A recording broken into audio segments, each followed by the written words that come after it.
শ্রদ্ধার সাথে হাদিসটা শুনবেন। তো রাতে আপনি ঘুমাইতে গেলেন, ঘুমাইতে যাওয়ার পর হতে পারে আপনারা স্বামী স্ত্রী, অনেকে স্বামী স্ত্রী আছে, আবার অনেকে বিয়ে করেন নাই। এখন স্বামী এবং স্ত্রী তারা দুজন নিয়োগ করেছে যে আজকে আমরা আল্লাহ প্রদত্ত সম্পর্ক স্থাপন করব। এখন কি করবে? তখন রাসূল সাল্লাল্লাহু আলাইহি সাল্লাম দোয়া শিখিয়ে দিয়েছেন। সহিহ বুখারীর ৬০৩৮৮ নম্বর হাদিসের বর্ণনা।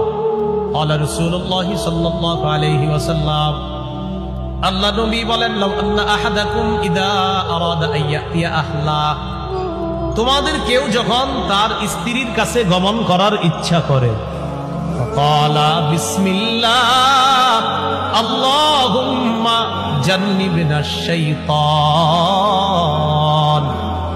দোয়ায় বলবে বিসমিল্লাহ, আল্লাহর নামে, আল্লাহ জান্নিবনাশ শাইতান, আল্লাহ আমাদেরকে শয়তানের থেকে দূরে রাখেন, ওয়া জান্নিবিশ শাইতানা মা রাযাকতানা, আল্লাহ আমাদেরকে যে সন্তান আপনি দান করবেন এই সন্তান থেকেও আপনি শয়তানকে দূরে রাখেন।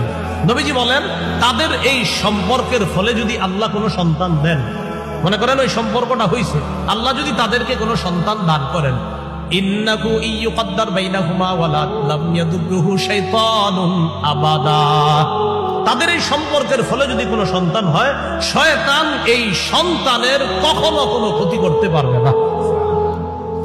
এই জন্য সুন্নাহ সব ক্ষেত্রে আমরা বাস্তবায়ন করার চেষ্টা করা। তো আল্লাহ আমাদেরকে বিসমিল্লাহ শিখিয়ে দিলেন কেন? সব ভালো কাজের শুরুতে বিসমিল্লাহ পড়া। আমরা আমল করার চেষ্টা করবো ইনশাআল্লাহ।